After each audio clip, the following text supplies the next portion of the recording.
questions to ask throughout a campaign with the confidence rising. I told JC, Nate and Rich that good times are coming, no need for deep diving. Van Cam's reactions, watch alongs to the pride of London thriving. The Eagles of South stay flying. Keep your eyes on us, we ain't hiding.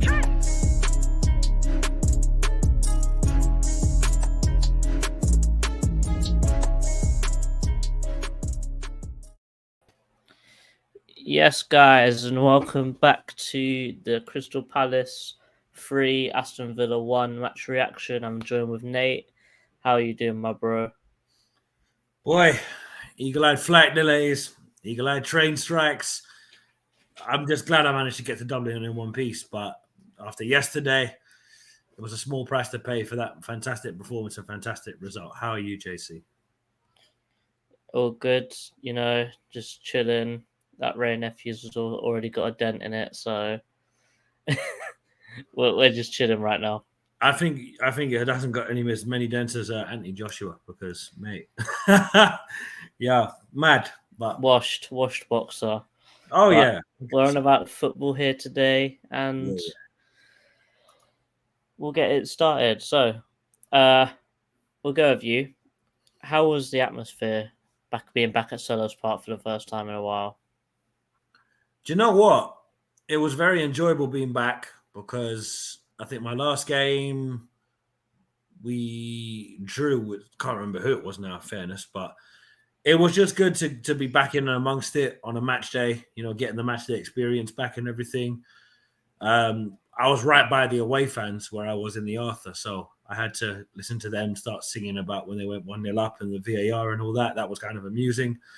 But yeah, look, I enjoyed it. I thought the Villa fans were loud and did well, but just the result kind of accelerated how I felt, really, because it was vital that we got something out of this game, because it's all well and good getting a point against Liverpool, but with all due respect to Villa, these kind of games at home, we need to be getting the points in. And last season, we didn't do that. They beat us here last season, so it's good to put that that kind of stat to bed for the moment. But yeah, look, if you'd have said to me we'd play as well as we did and play that way, I'd have said, all right, I'll take that. So, we've seen worse. Let's be real, we've seen worse. So there's no room to complain today.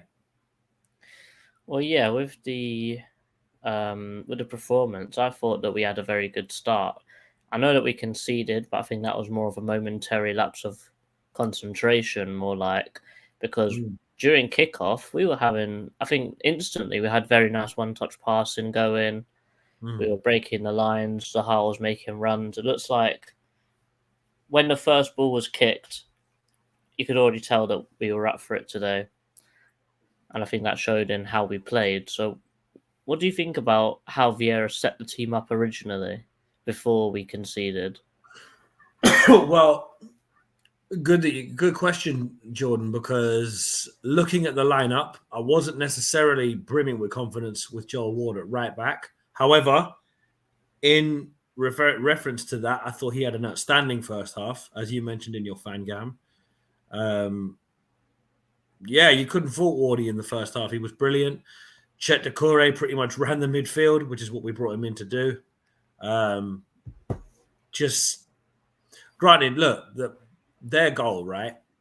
It's both Anderson and Mark Gay have their backs turned to when Bailey heads the ball into Watkins. So it's a little bit of a defensive error, but it's also just well-timed placement by Bailey to get the ball to Watkins in that space. Guaita can't really do much to stop it, and unfortunately we concede an early goal. But I think that kind of peed us off a bit, because straight away we got a reaction and Zaha put the equaliser in, and you're thinking, okay, that's good. At least at least the heads haven't dropped already. Do you know what I mean?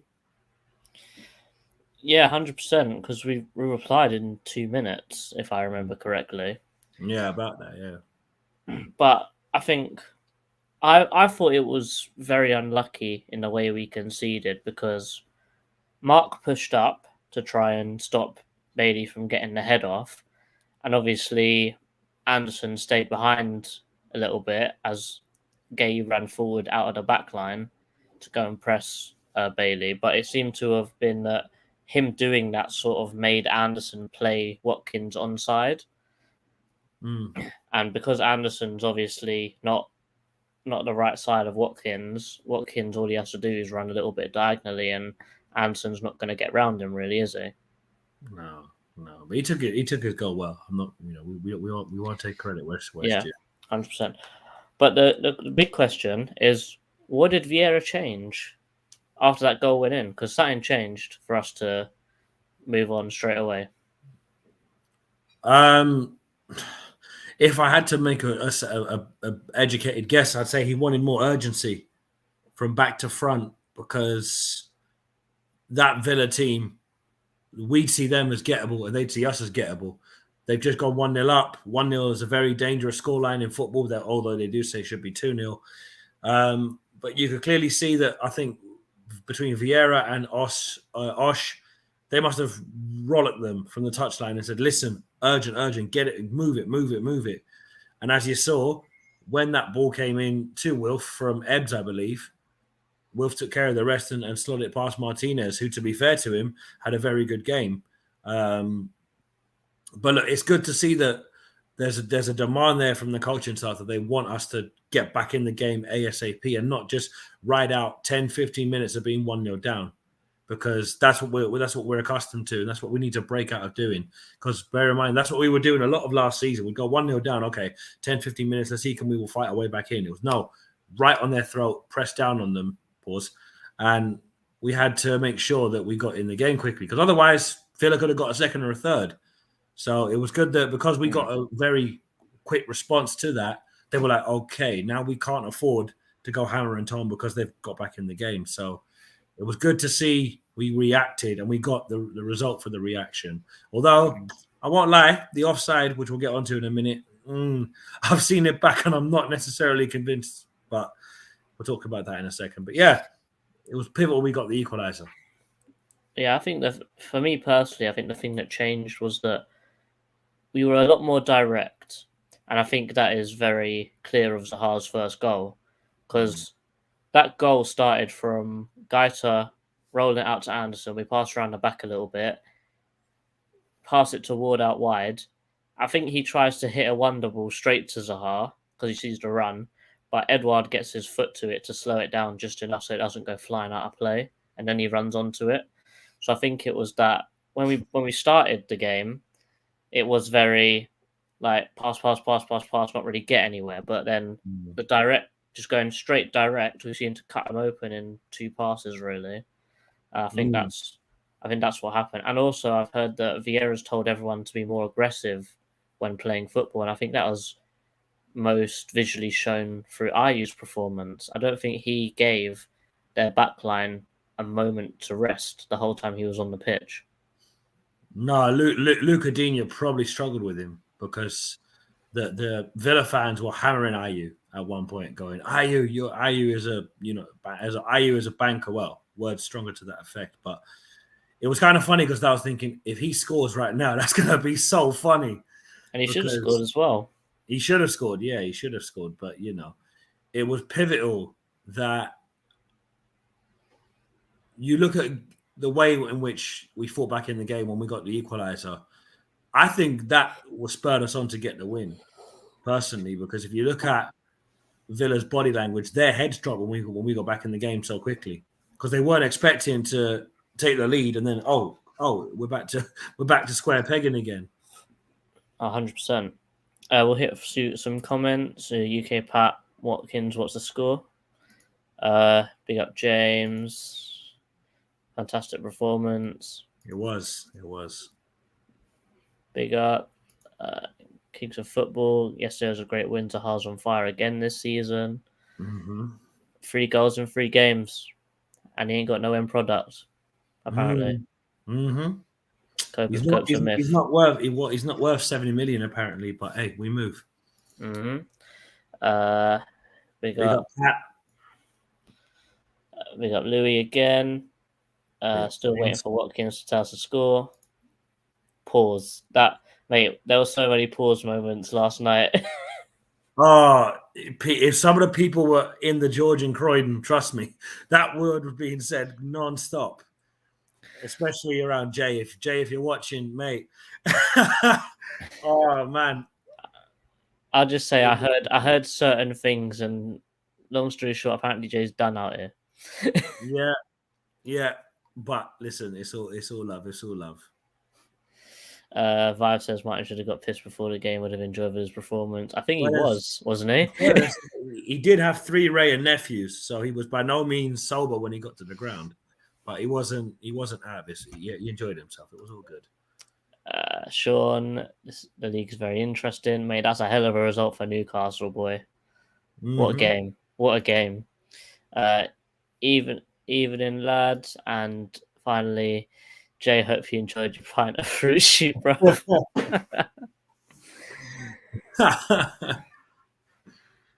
Well, so after we score our first goal, we have that offside. We have Edwards. We have Schlupp's goal, which is taken beautifully.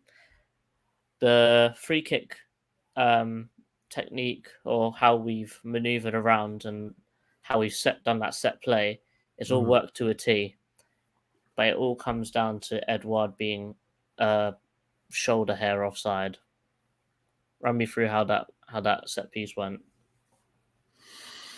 Yeah, so we played the ball in from the free kick. Villa initially managed to clear it, but it falls to Edward, who gets the ball over to Schlupp. Now, they're saying that Edward is just slightly in front of the last Villa defender, but from what I saw, the pair of them look level. So I'm looking at that thinking, but wait a minute, they look level. Yes, granted, you could argue Edward might be so much as a toenail ahead of the defender, but I swear it was meant to be clear and obvious errors, rather than just, I'm going to make a best guess here and hope to God I get it right.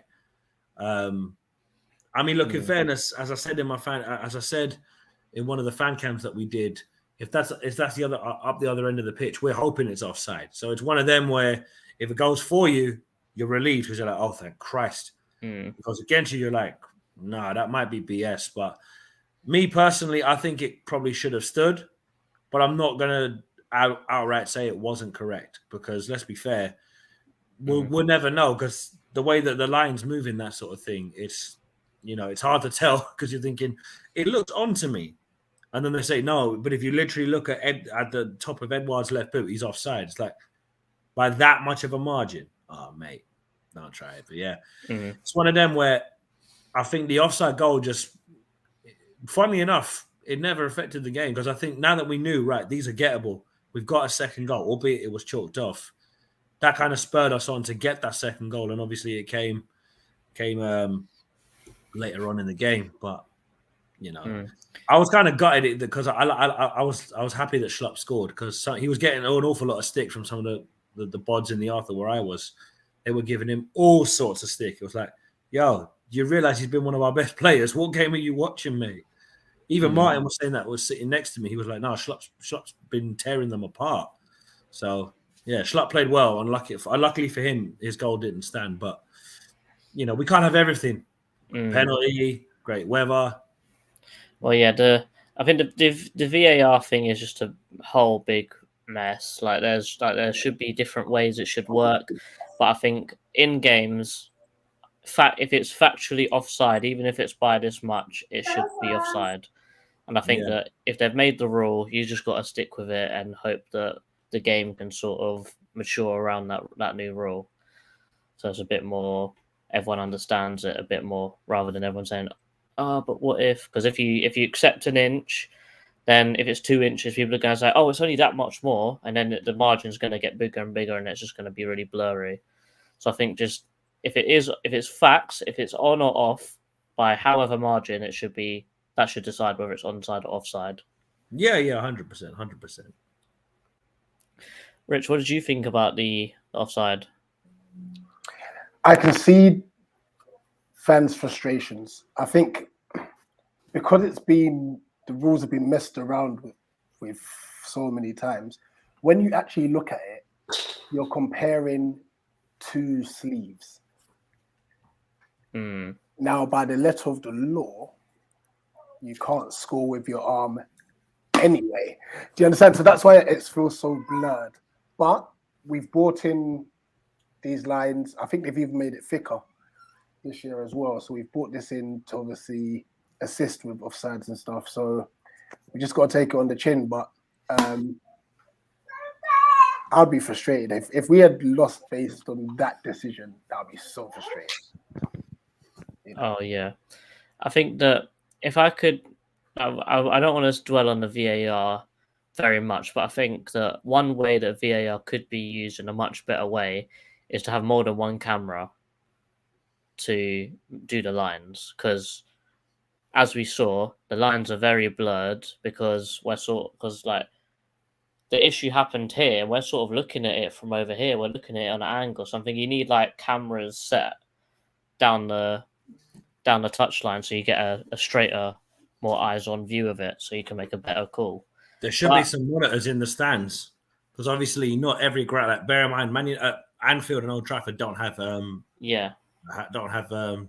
jumbotrons. So what should be happening is there should be some screen, like a couple of screens in each stand, so that the fans closest to them can see. Okay, now it is offside.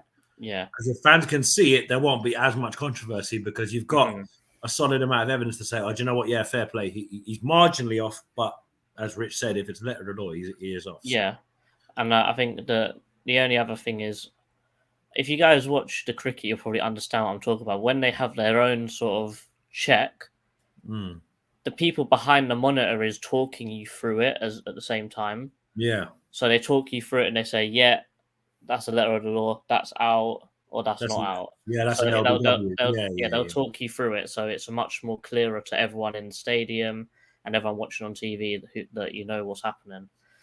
But after that happened, as you said, the mentality didn't drop. It looked like we were still gunning for more and more, and I think that showed from our performance at the end of the first half. What was your thoughts of how we played in the last 20 of the first half, Rich? We could have easily had 3 or 4 goals. Literally from minute 5, complete dominance, minus Bailey hitting the crossbar. They offered nothing. And I actually sat there with my popcorn last night, or to say early in the morning, because of the time we got in and stuff, listening to Steven Gerrard do a Frank Lampard and say, we were in the game for 60 minutes. I think we were quite in control. We had quite a few chances. What? Maybe in a game of FIFA, bruv, but from what I recall, they scored and hit the bar. That's it. That was it. Like Guaita had nothing to do, and we know Guaita's shaky, so it's like, yo, allow this playing to the back, and Guaita's taking 5 minutes to lump the ball out. Just move it. Like, yeah, but you're right, Rich. But look, he has to say that because if he punks it and says, "Oh, we were horrible," but that's going to affect the players, and then the fans who were going in on him on Villa's Twitter, because I checked their side of Twitter, and wow, we're talking our fan base after a Hodgson defeat. It was that bad. So I was like, wow, this used to be us. Dean Smith to come back. That's how mad it is. Well, we hit some comments to go. UK Pat says, Nate, that voice crack was crazy. People giving IE stick. I thought he was better. I thought he was one of our best players. Definitely. Yeah. Matt saying, how's the heads, lads? I'm guessing he's thinking about hangover fuel. No. Do you know what, JC? It's not the heads that would be hurting. It's the stomach muscles. The amount of laughter we were doing yesterday was just unbelievable. Especially in the George. Oh my God. Day here says VAR, my lord. Yeah. We're going to get onto that in a minute. The ref was trash, but still take the 3 points. I think he was consistently inconsistent with both teams. Like, he let some stuff slide and other stuff just didn't. That should have slide, if you know what I mean.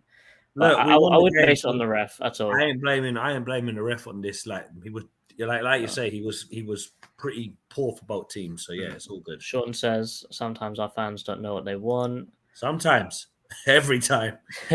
Chris says looks like Gallagher will be let go after that Leeds performance. Listen, I didn't watch the game, but I asked Rich when I was on my way here, and he said that they lost 3-0. So that can't look good for his first proper debut at Chelsea, really, can it? It's not. But the way they're deploying him is all wrong. and stuff as well. Yeah, I've seen that they're trying to deploy him as a proper DM. You're thinking that's just not him. Didn't they sign Jorginho for that role to kind of help out Kante? Because he's a regista, apparently. Yeah, Jorginho was playing as well. Yeah, but Kante's got a long-term injury. No, that's what I'm saying. So they would have brought in somebody that could play from deep like Jorginho, because that's what he did at Napoli. But anyway, enough about Chelsea. Let's focus on our own game. Yeah, as Chris says, don't know how to use him. Oh, Yeah. Great win for Palace. Look good. I'm seeing loads of other fans saying like how brilliant it was watching the match of the day and how we were playing. The VAR music is evil. Yeah, it's mad. The little bass is VAR. You're thinking, nah. It's never a good sound. VAR check. You're like, oh, help. No. And then the decision comes in. So, yeah. We go into halftime. 1-0. 1-0. We come out early. Is that a statement of intent? We're ready to go. We're trying to put it to them again. What do you think, Nate? Well, you'd like to think so. With being at home in front of a boisterous home crowd, a very well traveled away following as well for train strike weekend. Because granted, some of it would have come from London, but I think the coaching staff would have seen. Listen, we've played well in the first half, but now we have to make sure that the chances we've been creating but haven't been taken, we take in the second half. Because we know Villa have got players that can absolutely rip you apart. Leon Bailey was getting into dangerous areas, as was Watkins. We know what he can do because obviously he scored Villa's only goal of the game. John McGinn loves to score against us, so we know that he's got the ability to get a shot away. So I think they felt it was vital that we get out first, because that would send a message to us as fans. Because if we're coming out second, we're thinking, oh, maybe we needed to have a bit more of a chat about it. But it was quite clear they must have kept it short and sweet. Said, listen, more of the same, but just make it count. As opposed to keep going. They were like, no, look, what we're doing is working, but we need it to be spot on. When you get the chance, take it. If you've got a free man, give him the ball. Don't overthink the passes, because that's what we were guilty of in the first half. Was we were trying to find the perfect pass where the perfect pass wasn't on. And look, it's good to see us playing a great, positive, expansive football. So I'm not ever going to complain about us overthinking something. But the frustration was, let's say Schlupp's free for a shot, or Ebbs is free for a shot. We're passing to Wilf, passing to Ayew, passing to Mitchell, passing to Ward. You're thinking, that wasn't the pass. But again, having possession is pivotal, because if it keeps it out of Villa's hands, then we're happy enough. So to see us coming out first, for me, that was a statement of intent, and it was good to see that, because we don't normally see that. I think we're usually out second, from what I recall. Yeah. And on that note, I think it's something we do need to just do a bit more often, is just have shots from the edge of the box. We rarely do have shots from the edge of the box. And I don't know why, but hopefully it's something that can improve in our game going forward. Yeah, so we come out, we start playing the same as we have been doing, but Villa's getting into the game a little bit more. And Bailey has a cracker of a shot that ricochets off the bar, falls to Digne, and he puts it wide. How does that change the game if that goes in? Do we lose that game at that point? Because they go 2-1 up. I don't think we lose it, but it will be nervy. It will be nervy, because I think the mistake they made first time round with Watkins' goal is that they just looked all over the place. There was like no shape or anything. Like, how easy Wolf was it from their corner? No, they were under attack, and somehow their centre backs are like that. When Wolf picked up inside his own half, Conte was nowhere near him. It was so weird. So I think they would have just gone like they would have had their two banks, and it would have just been a case of us trying to break them down. So you know what? I'm glad it hit the crossbar. Crossbar is like, no way. After we've been battering them, trust it to be us to concede. But then obviously, that I think it was a nice little early wake up call as well. It's just like, yo, we need to put our foot on the gas here. And then from that moment on, that was it. They were finished. Well, bear in mind, I was sat next to an incognito Villa fan. So had that gone in, I'd have to rightly allow him his moment to enjoy his team scoring a cracker of a goal. I was kind of thinking, don't be a knockout moment, please. I can't have another one of those because I was there for that game. So I was like, no, not one of those, please. No. Hits the crossbar. The relief is flooding over everyone in that section of the Arthur because we're right next to the away fans. So to see it hit the bar, listen, he's unlucky not to score that, to be fair. If that goes in, the game changes completely. As you say, they go 2-1 up. But as Rich says, I agree. I don't think we would have lost it. I think we could have maybe got an equalizer. Yeah, I've seen the comment, Rich. I've seen the comment. Oh, it's too much. Big up, Pat. But it's hard to say because obviously if that goal goes in, that's a goal that should win you any game of football. But thankfully for us, the crossbar got in the way. So I'll take a nice cheeky deflection off the bar. So we put, as Roger says, we put the gas on, start playing some good football. We win a good corner from an attack. Eze whips it in. Gay gets up, heads it down, and it hits Dinier's arm. Mm-hmm. And is VAR'd to a penalty. Mm-hmm. I've seen it back now. What do you guys think? Is it still a penalty after you've seen it again or not? Because in my opinion, I think that's harsh.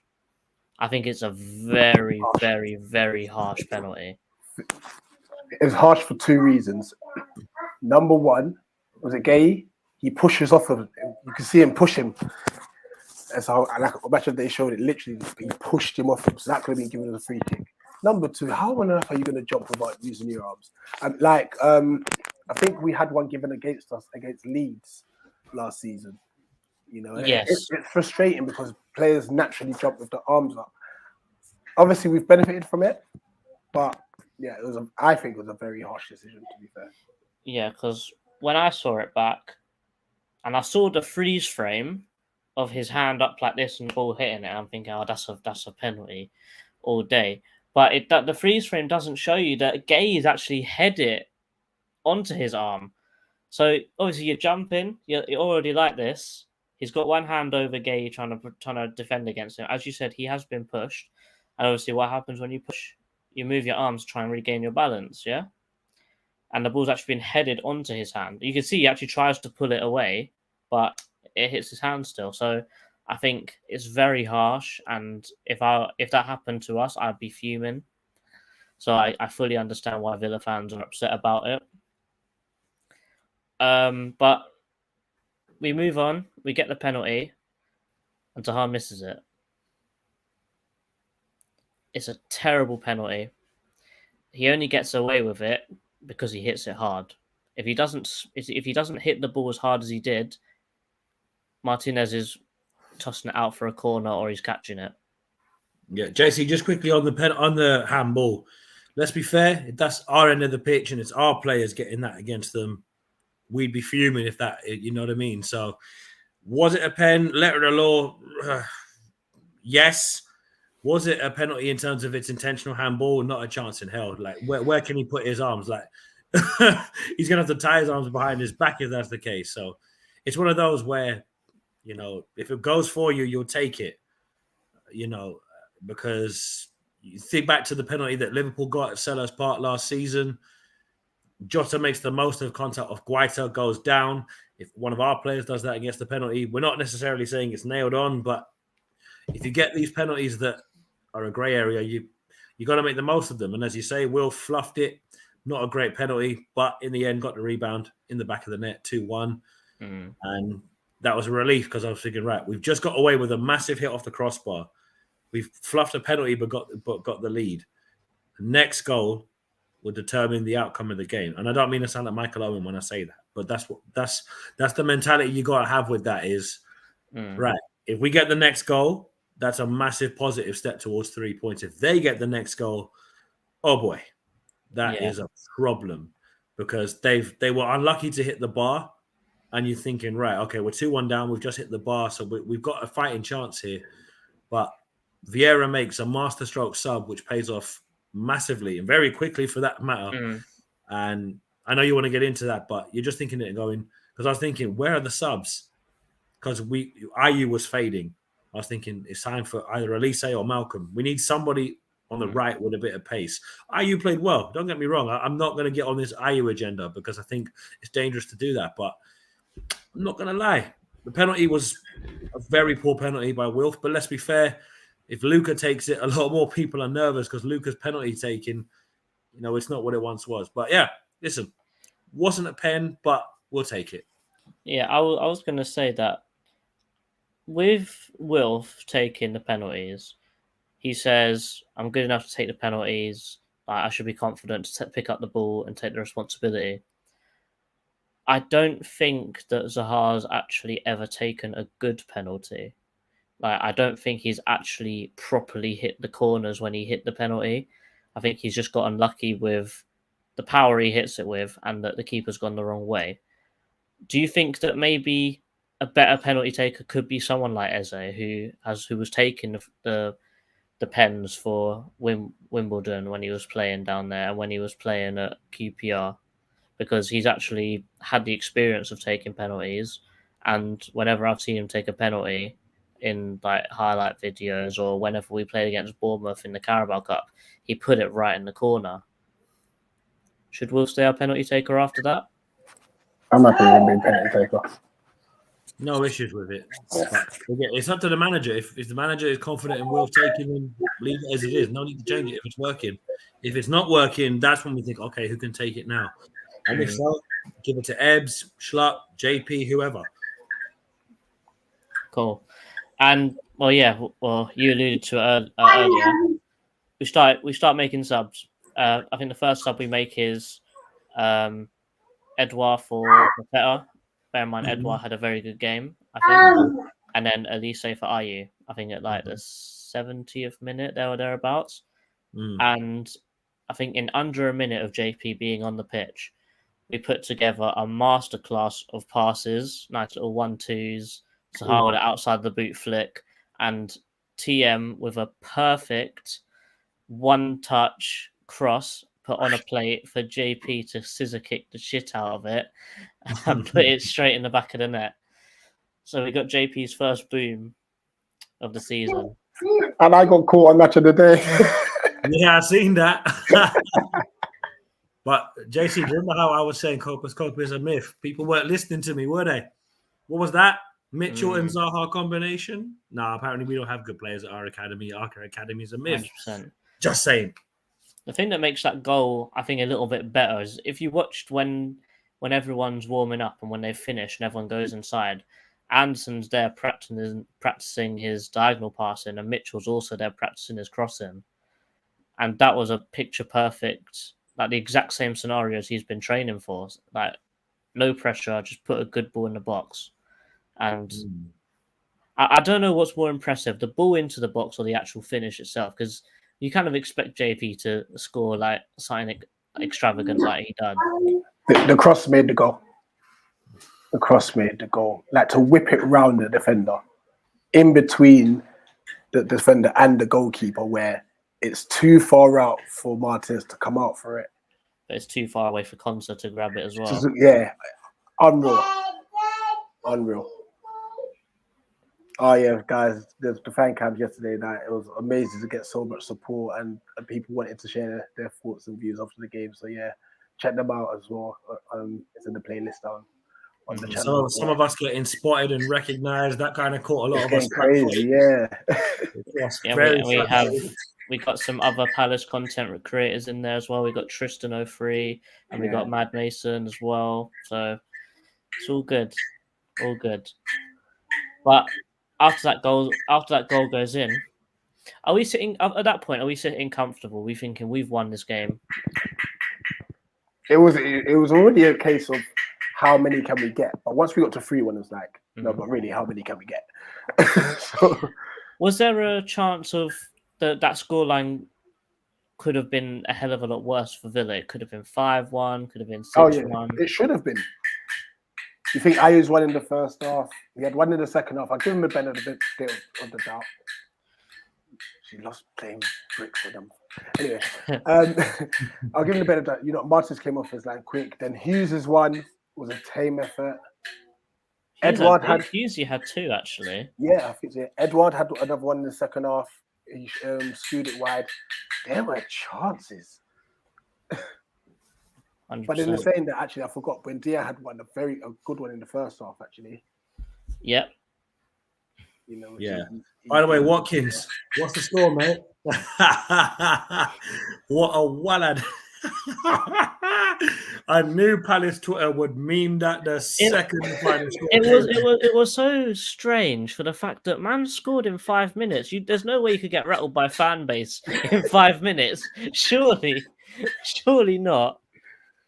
You know what? I'm starting to think maybe, we had like these odd links to him just briefly. Maybe the Palace fan base just went off on him.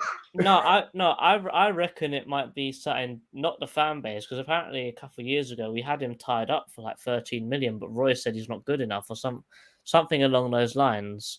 So maybe it's sort of him with a big up yours to us, maybe. But well, you know what? Maybe we should give him some salt for the chip on his shoulder. But yeah. We closed out the game very convincingly. If anything, as we said, we should have been a few more up. And you know what? It probably could have been 6 or 7 had chances been taken. And obviously, it's easy to say that. But honestly, I was thinking, mate, how is this not more? Obviously, we 1 goal disallowed for offside. That's no issue. But look, we scored 3 goals at home, got a convincing win at home, played some of the best football we've played, I think, since the back end of last season. So you're like, okay. Because we played similarly. We played similarly in the Arsenal game. We played this well against Arsenal, but didn't take the chances. But yesterday, we took those chances that we needed the most, despite the fact that we went 1-0 down in the first 5 minutes. And I think that we round out the game, and I think that's.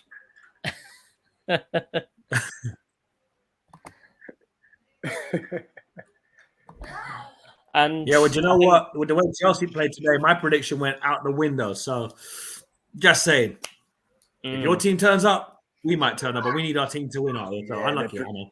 Unlucky. 100%. I'd much rather Palace do well than do well on the predictions, if I'm really honest. Oh yeah, 100%. And I think, as we said, we round out the game 3-1 win. As he says it, Gerrard has a shocker on his interviews. And his record sort of reflects that as well. I think I was watching a Villa fan saying they haven't won in like 9. They've only had 4 wins in the last 19 games that they've played, which is not a very good record if we're looking at it like that. But player ratings. Here's the starting lineup.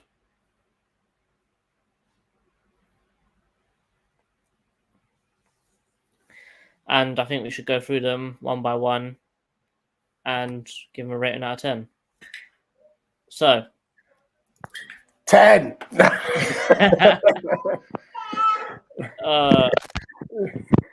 do that, but I don't think we can. Okay, so Nate, I'll give you Gaeta. Couldn't do anything for the goal. Barely troubled. Can't go any higher than 8 because, let's be real, he had nothing to do. So saying 9 or 10 would be remarkably generous. I'll try and be fair and say 7.5. Unlucky on the goal, but he was on the right end of the result. So if they need a consolation goal, hey, Charity Professional Football Club slightly came back into the equation. But Rich, I'll give you Ward. The unsung hero.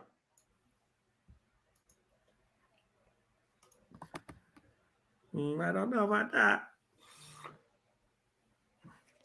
Boy, we'll save that for tomorrow night. Wardy, unsung hero. I think he was flawless. You know, I was nervous. I thought up against Buendia. Roasted. He was just going to get cooked, but he didn't. Didn't put a foot beautifully. And then when he had the ball at his feet, he never panicked at any stage. You know, would 9 be too high? I'll go 8. Let me go 8. 840. I'll take Mark. I'll give him a I'll give him. I think I'll give him a 7.5 as well because he had a good game. Shut down Watkins. Shut down Buendia when he came in, and both him and Anderson made it impossible for them to pass it to Ings when he came on later on in the game. So I give him a 7.5. I think the only reason why it's a little bit lower is because when he rushed out to Bailey and he just put the ball over his head and Watkins was in, but that's about it. Nate, I'll give you Anderson. I mean, didn't put a foot wrong. His diags were, as they always are, amazing. All right, maybe a bit unfortunate and a bit sloppy on their goal, but again, I don't want to be too overcritical. We did win the game, so no need to hammer the players when we win. But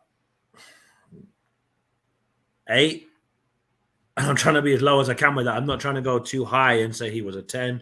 If he'd scored a hat trick and kept a clean sheet, that would have been a 10. But no, but you know what I mean. Like I'm very happy that we're getting this kind of good performances. But Anderson, solid. Can't really say he wasn't anything but his usual reliable self. He was dependable, did his job well, done it well. Rich, I'll give you Mitchell.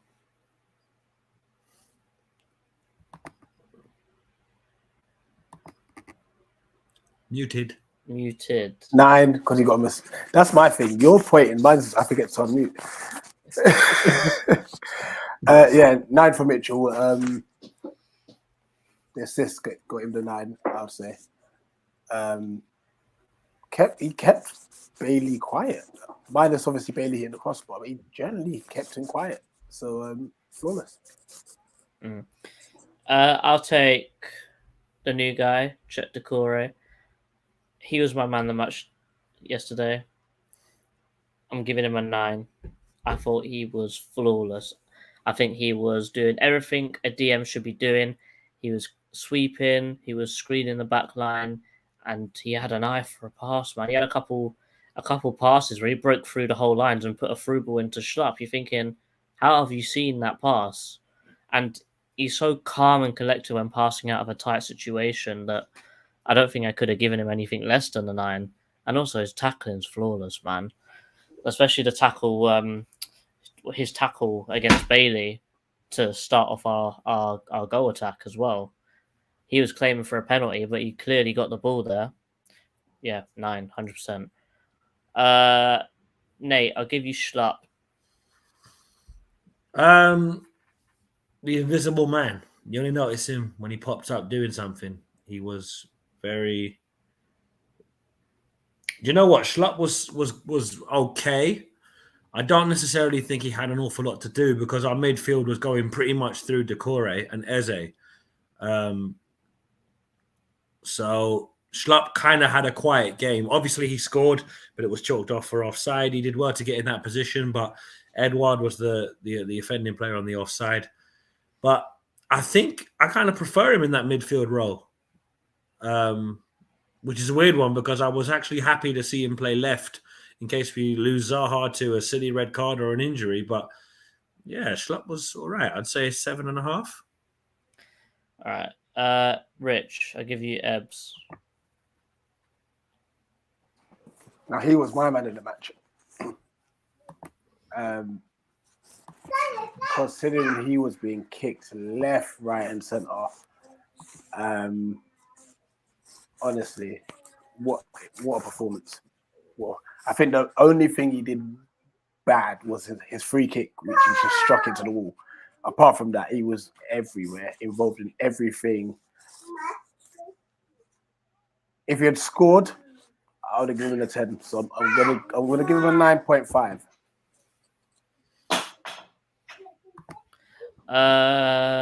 I'll take Ayew. I thought Ayew had a very good game. I thought he was probably one of the most underrated players that was on the pitch the other day. I thought his intensity was very high. Obviously, it's Ayew, isn't it? He does everything but 0M product, as we saw when he had a golden chance to score. So I think I'd give him a 7.5 as well because of his defensive work rate and just his work rate in general.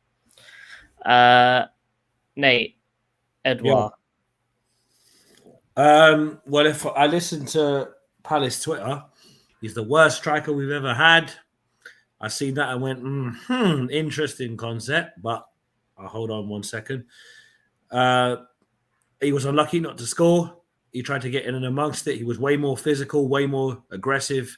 He showed that he wants to fight for his place, so it was important. It was important that we got him involved. Obviously, we did bring him in to score goals. He's had a good record in Scotland, but the level between Scotland and the Prem is a little bit different. But I think with time, he might have a revival like Mateta did. We just need to give him that time. 7.5. Can't really say it was anything higher than that. Otherwise, I'm smoking something strong. But nah, he wasn't terrible by any means. But you know, the other French striker on our books stole the show with that fantastic first touch finish. So sadly for him, it wasn't his day. But he played well for the time he was on the pitch. So can't hate on him too much. He's still better than Lacazette. Just say. Like a threat, you mean? Like a threat, the hairline, you name it. Like a Bonda, you name it. Shout out mine. Rich, Wilfred Zaha.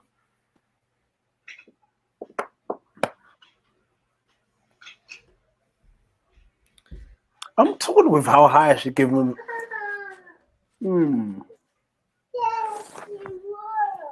Oh, I fixed the feeling in that, right? He scored two, but missed the penalty. But then other than that, he didn't do anything wrong. His work rate actually was impressed me, chasing back Matty Cash. Like, because there was a few times Cash was trying to ball forward. Here you go, sweetie. You're welcome. And he's broken it, haven't you? And yeah, a few times it was trying to bomb forward, and Matty Cash was trying to bomb forward, and he tracked him back. Just because of the penalty miss, I'll give him an 8. Otherwise, it would have been a 9. All right. With the subs, we'll just go name a number, and then we'll get the call, and we'll get people to call in. So I'll drop the link in now, and by the time we're done with the subs, hopefully, if there's someone in there, we'll talk to them. If not, we'll end it. So Nate, I'll give you Richards. Well, this would have been his home debut, wouldn't it? Because obviously he didn't play in the Arsenal game. Yeah. He only had a very brief cameo, but I liked how he was getting up the pitch. He was trying to make sure that Villa had nothing to work with in behind.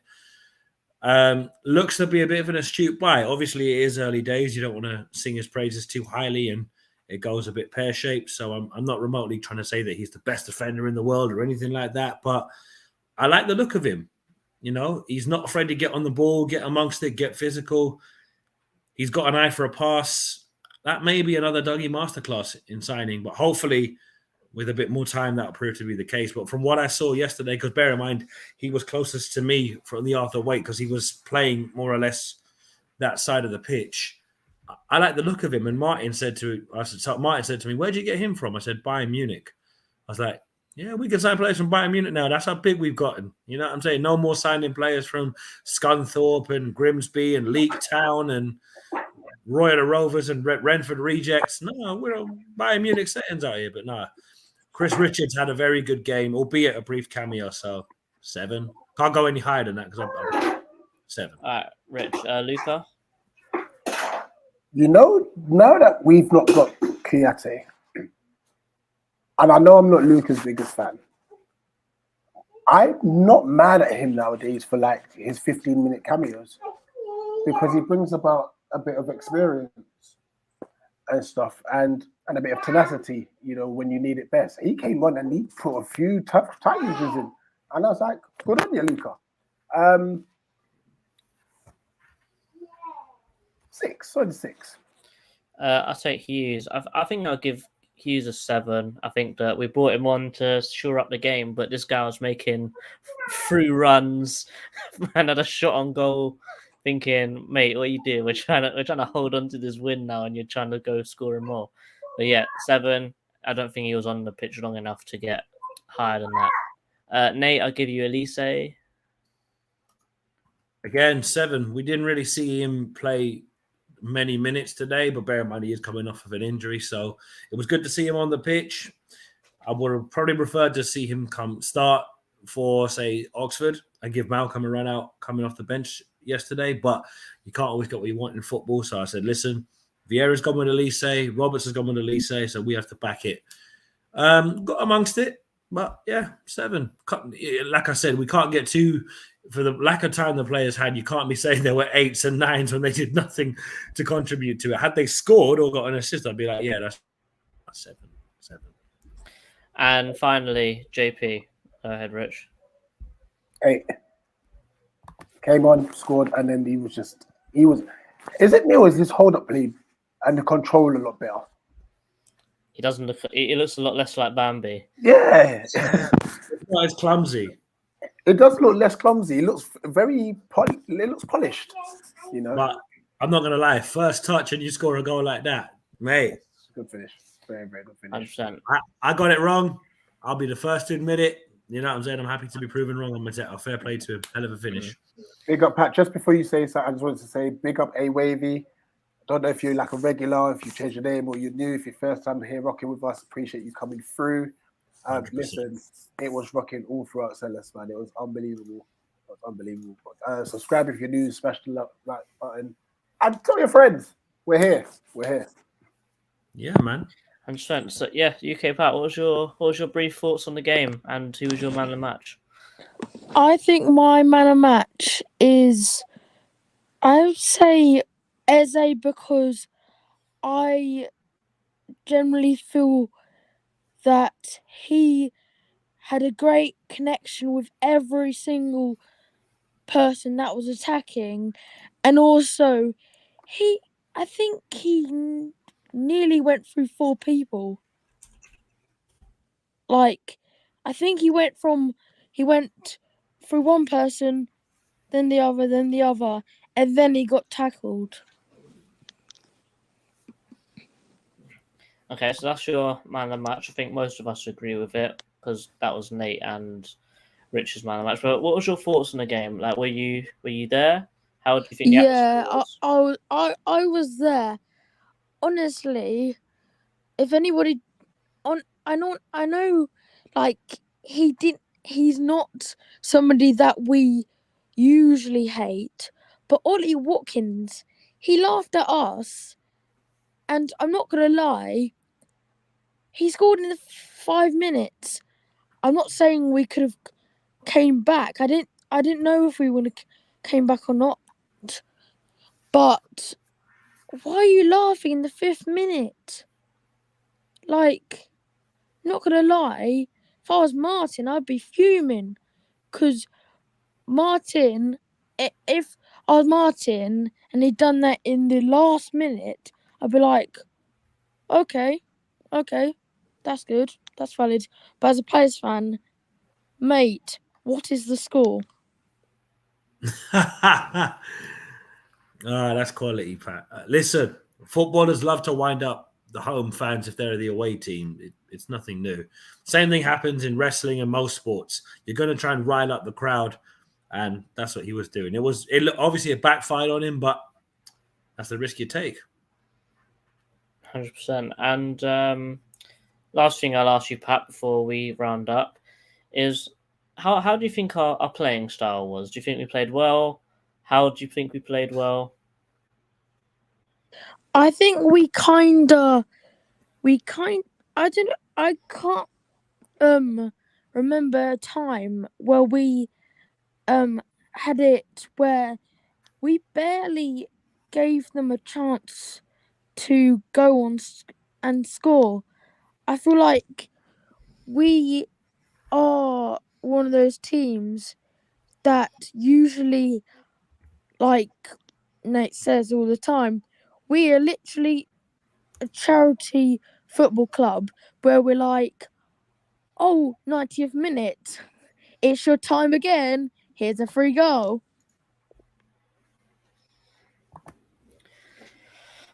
All right, well, Pat, thank you very much for coming on the show today. And yes, guys, that was the Crystal Palace 3, Aston Villa 1 match review. And as always, up the Palace.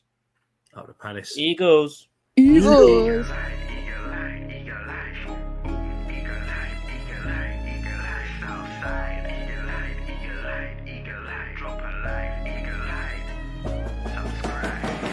questions to ask throughout a campaign with the confidence rising. I told JC Nate and Rich that good times are coming, no need for deep diving. Van Cam's reactions, watch alongs to the pride of London thriving. The Eagles of South stay flying. Keep your eyes on us, we ain't hiding.